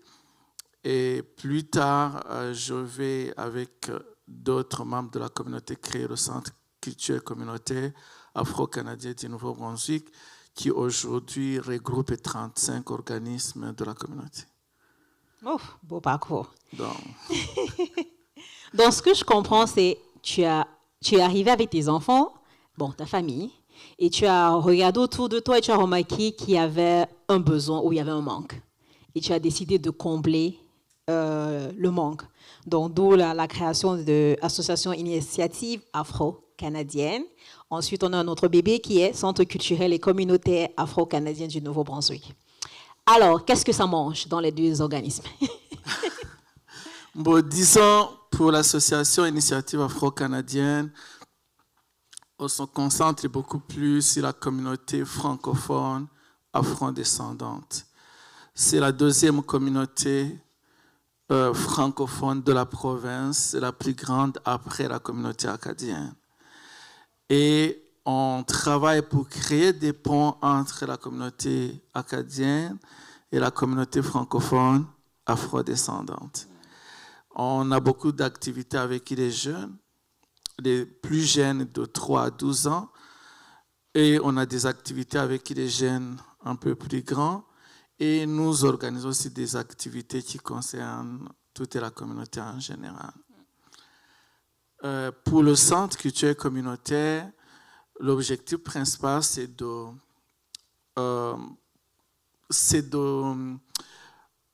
conserver l'héritage, de promouvoir l'héritage de la communauté afrodescendante, parce qu'il y a plus de 400 ans que la communauté noire existe au Canada, et puis promouvoir les contributions de la communauté noire et renforcer les collaborations entre les organismes de la communauté, tout en créant des ponts interculturels entre la communauté afrodescendante et d'autres communautés de l'écosystème culturel et communautaire. Parfait. Donc, j'entends beaucoup afrodescendants, on entend beaucoup culture, on entend beaucoup collaboration. Donc, si je comprends bien, il y a la collaboration ici, c'est se fait autant avec la communauté d'accueil que nous qui sommes avec la communauté étrangère, donc avec les afrodescendants. Ce n'est pas juste entre nous, afrodescendants, mais avec la communauté d'accueil aussi. C'est bien ça. Je vais donner des exemples concrets. Nous avons, avec l'association Initiative afro-canadienne du Nouveau-Brunswick, ces 3 dernières années, nous avons réalisé 27 ateliers sur la diversité culturelle dans 8 garderies du Grand Moncton et dans 6 garderies à Edmundston. Cette année, nous allons aller à Fredericton. Nous avons organisé en collaboration avec les campus de CCNB et de NBCC. Nous sommes à 21 expositions photos sur l'histoire et les contributions de la communauté noire au Nouveau-Brunswick. Nous avons organisé au moins 3 forums communautaires. Donc, on travaille avec, on vient de terminer, pour peut-être rester sur la collaboration, nous venons de terminer un projet de consultation communautaire avec les organismes francophones acadiens pour voir dans quelle mesure les associations afrodescendantes francophones peuvent collaborer avec les associations acadiennes, mais peuvent aussi participer dans des activités qui existent, ça peut être des festivals qui sont organisés par d'autres communautés pour créer ces ponts, pour leur permettre de découvrir nos artistes, notre communauté, mais pour permettre aussi notre communauté à découvrir d'autres cultures, la société de la communauté d'accueil. Et c'est ainsi qu'on construire ces collaborations. Concernant le centre culturel communautaire, nous sommes en train de travailler sur la planification stratégique et un des volets de la planification stratégique va porter également sur la collaboration avec d'autres structures. J'aime beaucoup ce que tu dis. Donc, quelque part, on partage notre culture avec les gens d'ici. On ne veut pas que nos enfants oublient d'où est-ce qu'ils viennent, oublient leurs histoires. Et même nos enfants qui ne sont pas forcément venus d'ailleurs, ils pourront apprendre, qui sont nés ici, pourront apprendre, avoir un aperçu de leur histoire. Mais aussi, c'est cette collaboration avec la communauté d'ici, c'est cette collaboration avec les gens d'ici, surtout les communautés francophones, dont on est un peu dans la francophonie, là. On est un peu dans la francophonie, ça c'est une bonne chose et je t'encourage à continuer à faire ce que tu veux. Je profite pour saluer la ville de Dieppe, dont M. Thibaudot est ici. Depuis 2 ans, avec la ville de Dieppe, chaque 1er février, nous levons le drapeau panafricain grâce à la ville de Dieppe qui nous permet effectivement de célébrer le monde de l'histoire des Noirs. Ça s'inclut aussi dans les collaborations avec les institutions. Okay. Donc, avant de conclure, dirais-tu qu'il y a des défis ou tout est rose? Disons que nous sommes des roses et tout est rose, mais des roses ont des épines aussi. Okay. Les défis ne manquent pas. Je parlais au niveau de la communauté afrodescendante, les défis ne manquent pas. Je me réjouis de voir que la communauté est dans un beau dynamisme.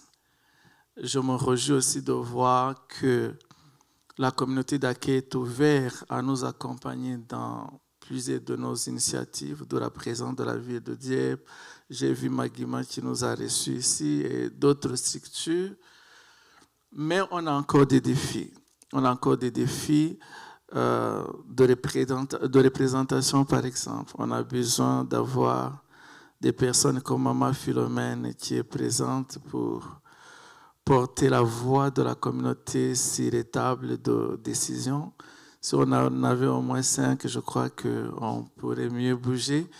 On a des défis à ce qui concerne encore la lutte contre le racisme. Il y a certaines réalités qui existent.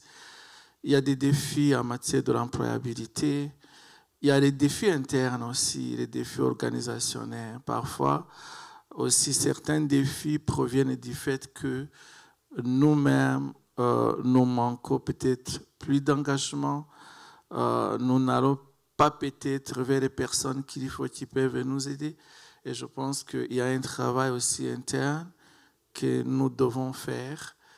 Et je profite pour saluer l'initiative de notre frère Tayo, qui est le président et toute son équipe. C'est déjà un grand pas d'inviter d'autres leaders pour partager l'activité qu'ils font. Merci. Donc, ensemble, on est plus fort, hein? On le sait. Donc, s'il faille que tu donnes un conseil à la communauté afrodescendante pour une meilleure collaboration, pour une communauté plus forte, pour une communauté inclusive, quel serait ce conseil? Pour moi, une communauté inclusive doit remplir au moins 4 ou 5 conditions.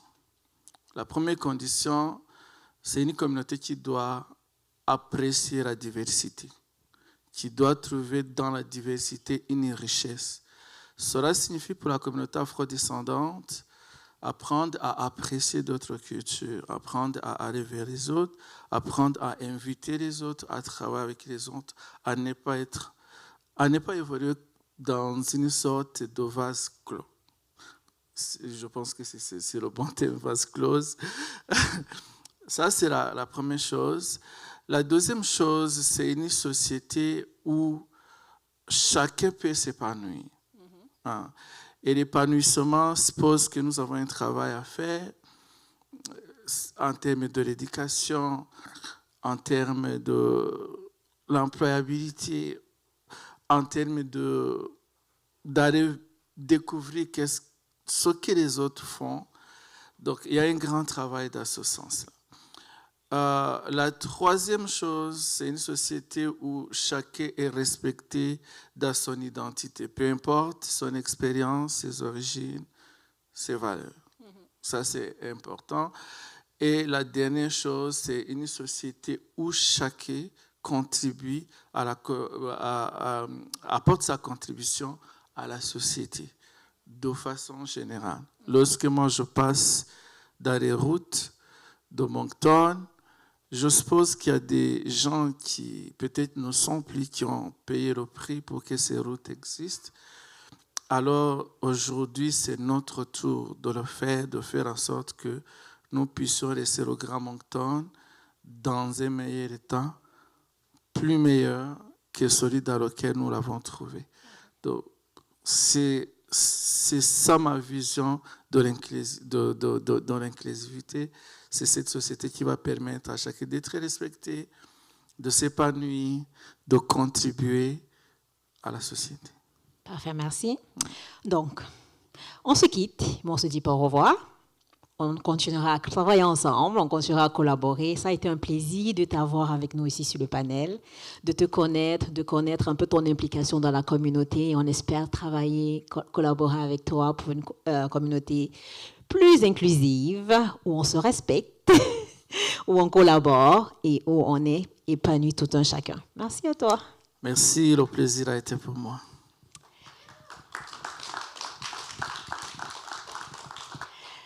C'est bientôt la fin, mais on a gardé le meilleur pour la fin. On a gardé le croquant pour la fin.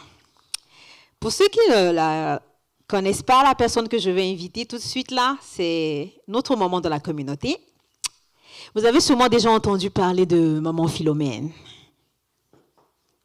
Alors, je vais inviter sur l'estrade. Moi, Philomène, sois pas gênée, hein? Tu as l'habitude d'être sur les estrades. Je vais inviter sur l'estrade maman Philomène qui viendra nous donner un petit mot de la fin. Et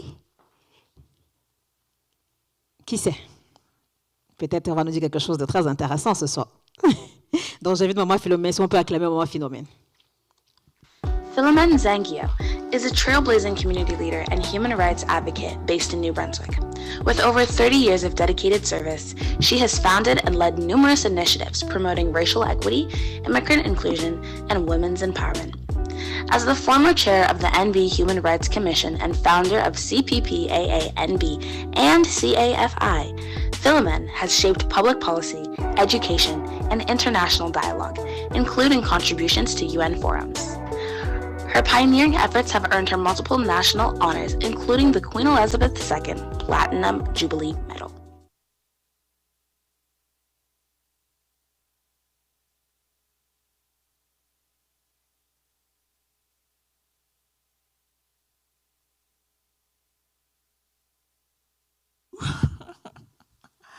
Merci beaucoup pour l'invitation. Thank you very much for the invitation.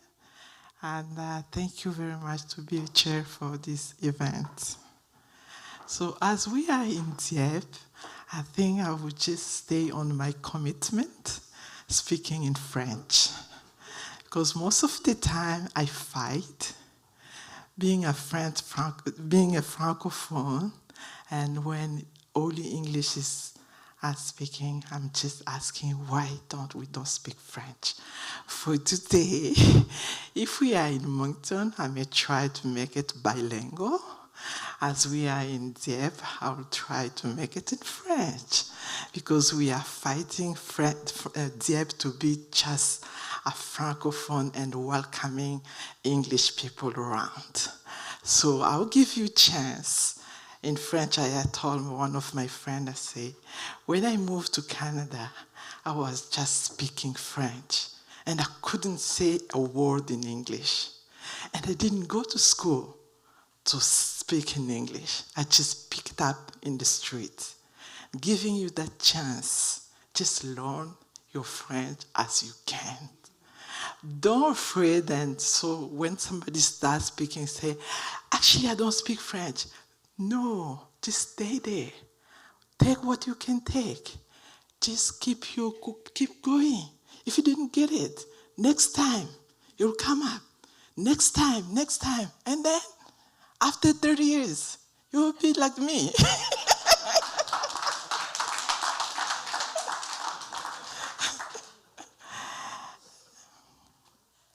Like I just say, when I was an immigrant, first of all, we were taking course as a newcomer at Magma. And they didn't have a francophone space.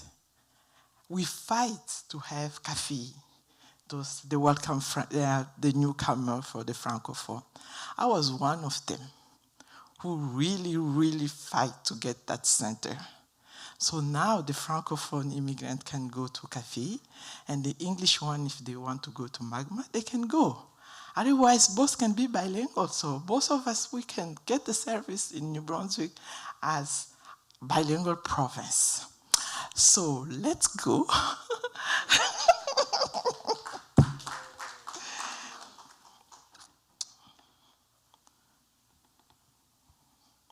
So I take note, otherwise I'll be long.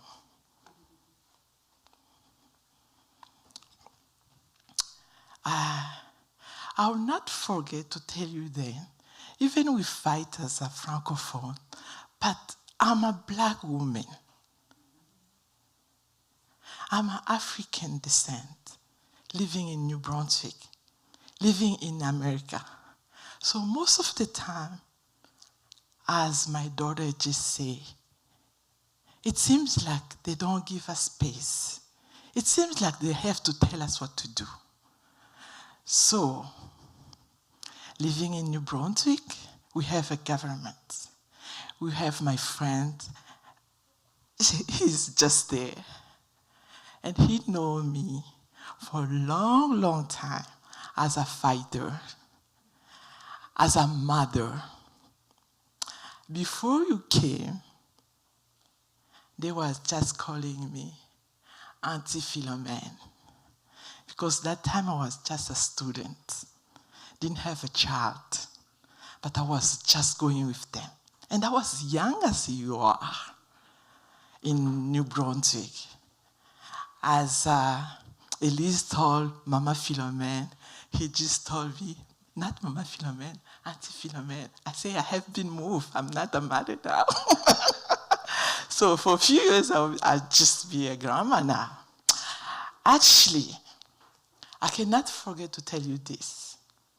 Fighting as a black woman, yesterday, July the 25th, was the first time United Nations have declared that day the African Women Descent Day. We fight to have that day. But I know then, as it was the first time to celebrate African women, but in New Brunswick they didn't do anything. I was just quiet, I know. The first thing was to fight over there. We fight and we have that day. It's been declared. Now, I have to turn to my province. I have to turn now in my community to tell them then the 25th will be the day for my descent. Don't forget that day. Put it in your calendar. Please, put it in your phone. Next year, you will see me. You'll see my face. Okay, let's go to French, otherwise my French will not be French. Bonjour à tous et à toutes. Quelle magnifique réception. Elle est empruntée de créativité, de voix fortes, de vérité et de vision. C'est un véritable honneur pour moi d'être choisie comme la présidente de cet événement. Pourquoi? Tout simplement parce que je suis maman. Pourquoi? Parce que je suis une femme. Je viens d'une culture où c'est la femme, c'est la maman qui prend soin de ses enfants. C'est la maman qui tient le bien-être des enfants. La maman dans la famille africaine, elle est la ministre de Santé. Elle est la ministre de Justice. Elle est la ministre des Vieillards. Elle est aussi le ministère de la Santé et aussi le ministère de la Jeunesse. C'est cette femme africaine. Les projets que vous avez mis en place sont des projets qui reflètent nos réalités, nos vécus, nos luttes et nos rêves. Pourtant, nous sommes ici. Comme ma fille vient de le mentionner, nous avons les podiums, nous avons les outils, nous avons tout ce qu'il nous faut. Je ne peux pas m'en passer de ne pas vous dire que oui, j'ai été la première femme noire à occuper le poste de la présidente de la Commission des droits de la personne. La Commission des droits de la personne n'est pas une institution comme tous les autres. C'est une institution qui est née parce que les Noirs du Nouveau-Brunswick en avaient besoin à ce moment, en 1967. Parce qu'il y avait beaucoup d'injustices. Il n'y avait pas l'égalité. Et les Noirs de Saint-Jean se sont élevés. Ils ont tourné vers le gouvernement pour demander la justice. C'est comme ça que la loi des droits de la personne a été mise en place. Mais la gouvernance n'était pas aux demandeurs. Ce n'est qu'en 2021 qu'une Noire, dont je suis, a eu le poste de la présidence. Je pense que ce n'est pas la dernière. Je ne suis que la première. Comme j'ai été première de toutes, première de ma famille, première de cette génération que j'ai décidé d'amener au Canada, et je ne serai pas la dernière parce que aujourd'hui, je compte sur ma progéniture pour y vivre. Cette journée d'aujourd'hui nous rappelle que nous ne pouvons rien faire tout seuls. Ça prend toute une communauté pour élever un village. En Afrique, on dit, une seule main ne peut pas laver le corps. Tayo a décidé de mettre un projet en place, mais il y a besoin des mains pour apporter ces projets à maturité. C'est la raison pour laquelle nous y sommes aujourd'hui. C'est un projet de changement. C'est un projet qui demande des conversations courageuses. C'est exactement le temps que nous avons besoin. Nous avons besoin d'une plateforme pour pouvoir être audacieuse. L'audace va être là, c'est à nous de les mettre en place. Je souhaite à ce moment ici vous remercier sincèrement nos invités, le maire adjoint Ernest, mon ami, que j'apprécie beaucoup. Ernest a été toujours là lorsque j'ai marché pour la défense de ma communauté. que ce soit ma communauté noire ou la communauté immigrante en soi. Ernest a toujours été là. J'ai toujours senti ses supports. Et la communauté acadienne m'ont tellement soutenu, et c'est aussi la seule communauté que je me fight avec eux. Parce qu'on se connaît, parce qu'on a marché ensemble, parce qu'on a été au cachot ensemble. Ernest est le seul qui peut connaître les cachots ici, certainement. Pourquoi? Parce que les cachots étaient une boîte de nuit qu'à mon âge, c'est ça qu'on fréquentait.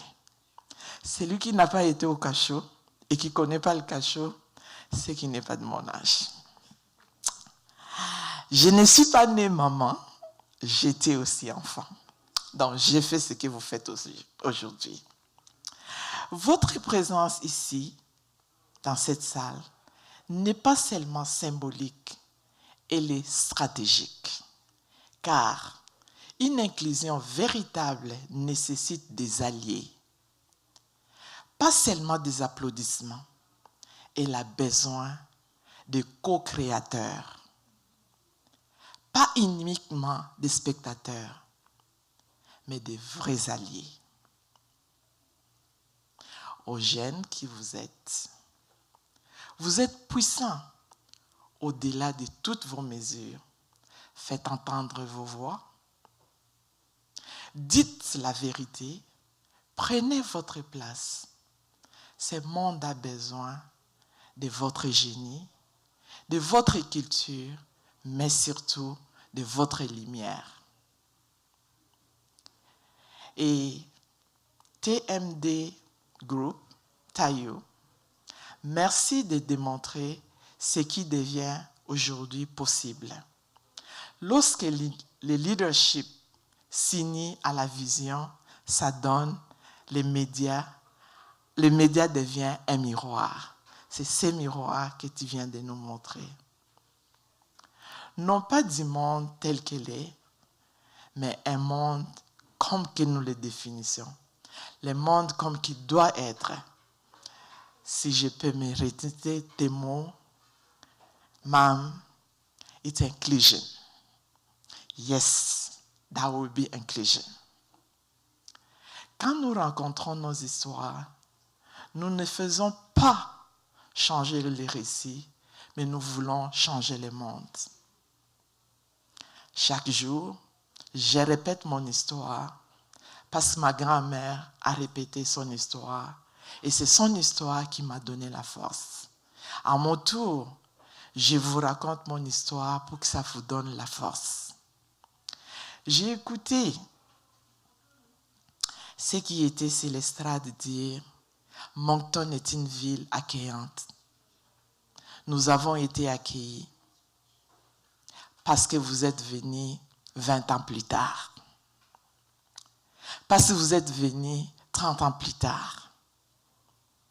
Mais lorsque je marchais dans les rues de Moncton, j'étais tout seul. Lorsque j'étais à côté de mes collègues, Ernest est présent, j'étais tout seul. Mais ça ne m'a pas empêché de me définir qui j'étais. Aujourd'hui, ce n'est pas la première fois que j'ai pris un micro. Mais la seule chose qui est différente, je prends un micro et je peux citer dans la salle, il y a au moins des noirs. Mais lorsque je prenais le micro, j'étais le seul noir. Mais ça ne m'a pas empêché d'avancer. Ça ne m'a pas empêché d'ouvrir la porte. J'attendais devant une porte jusqu'à ce que ça va s'ouvrir. Et je suis entrée. Et je le suis. Je l'ai créé. Je l'ai façonné. Et je suis là-dedans. Je vous demande de continuer à créer. Je vous demande de continuer à vous connecter. Et surtout, de bâtir un avenir où chacun de vous devait être valorisé. Vous êtes aujourd'hui des spectateurs, mais demain vos enfants vont vous demander. Moi, je suis fière de me tenir devant vous et de vous raconter mon histoire. Soyez-en sûrs de raconter cette histoire 2 fois plus à vos enfants. Pas mon histoire, mais votre histoire devait être 2 fois la mienne. Parce que vous avez eu tous les outils. Parce que vous avez eu des modèles. Parce que les chemins ont été déjà créés. Lorsque nous, on a marché, il n'y avait pas de chemin. Il n'y avait pas de modèle. On s'est bousculé pour être ce que nous sommes. C'est à votre tour. Faites-les, mais 2 fois plus que ce que nous avons fait. Pensez-y. Les premiers Noirs qui ont arrivé en Amérique du Nord étaient des esclaves. Ils ne pouvaient même pas parler parce qu'ils n'avaient pas de mots. Ils ne pouvaient pas travailler parce qu'ils n'étaient pas considérés comme des personnes. Les Noirs au Nouveau-Brunswick ne devaient pas entrer par la porte principale. Ils entraient par la porte en arrière dans les hôtels. Marcher dans les villes de Moncton pour un Noir, c'était interdit. Tu pourrais être mis en cachot si tu étais noir. Tu marchais dans les villes de Moncton après les heures de service. Tout Noir qui marchait à Moncton devait venir faire un travail de servitude. Mais vous êtes capable de marcher, travailler et être sur les mêmes plateformes que quiconque que ce soit. Votre échec n'est pas permis. Vous n'avez pas droit à l'échec. Vous ne pouvez pas. Vous ne pouvez pas. Être francophone n'était pas permis au Nouveau-Brunswick. Il n'était pas permis. Mais vous pouvez voir, aujourd'hui, vous êtes dans une salle faite par les francophones. Votre échec n'est pas permis. Ce qui veut dire que tout est possible. Tout est possible à qui veut croire, à qui veut changer. Vous venez de le dire. Quand il les rêve dans ta tête, c'est que c'est possible. Je vais m'arrêter là. Je vous souhaite bonne chance. Nous sommes là, presque à la retraite. Presque à la retraite, mais la main est tendue. La main est tendue. Vous pouvez me chercher où vous voulez. Tayo est venu à moi juste en me mettant la main. Ma'am, I want you. J'ai cherché dans mes 24 heures 1 minute pour tendre ma main. Je l'ai eu et je l'ai fait. Et je le ferai. Je l'ai promis que je serai à côté de lui jusqu'à la journée je serai déçu. Quand il va me décevoir, je vais walk away. C'est pas si compliqué que ça. Merci beaucoup.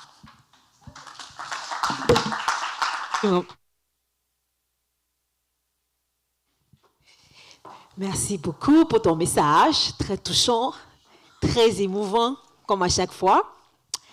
Donc, on est arrivé à la fin de notre programme. C'est bien triste. So, ladies and gentlemen, this is the end. Every good thing has an end. So this is the end for our program. But it's not the end for us. So we are still here in Moncton or Dieppe or Riverview. We can reach out to everybody. So we want to thank our guests, our panelists. We want to thank Tayo. We want to thank everybody who was part of the organization, who is part of the project. As Mama Philomene said, it's a huge project. And one man cannot do it alone, so we need people to come and join us to be part of the project. Donc, comme Maman Philomene l'a dit, c'est un gros projet. On ne peut pas le faire tout seul. Il n'y a pas un seul homme qui peut le faire, donc on a besoin que vous vous joigniez à nous. Donc, merci d'être venu, merci d'avoir été avec nous, merci d'avoir pris le temps d'être ici cet après-midi. On espère vous revoir. So let's not be strangers in the community when we are going to meet each other, okay? So if everyone will see you, say hi. So, donc, on peut sortir de la salle maintenant. Vous pouvez prendre des photos si vous voulez. Vous pouvez aussi commander les t-shirts si vous voulez, ou alors les précommander. Il y a des t-shirts qui ont été faits. Des t-shirts que vous pouvez aussi demander à ce qu'ils soient personnalisés. So, we have some t-shirts outside. So, either you can buy it now or you can pre-order it. And again, thank you for being with us this afternoon.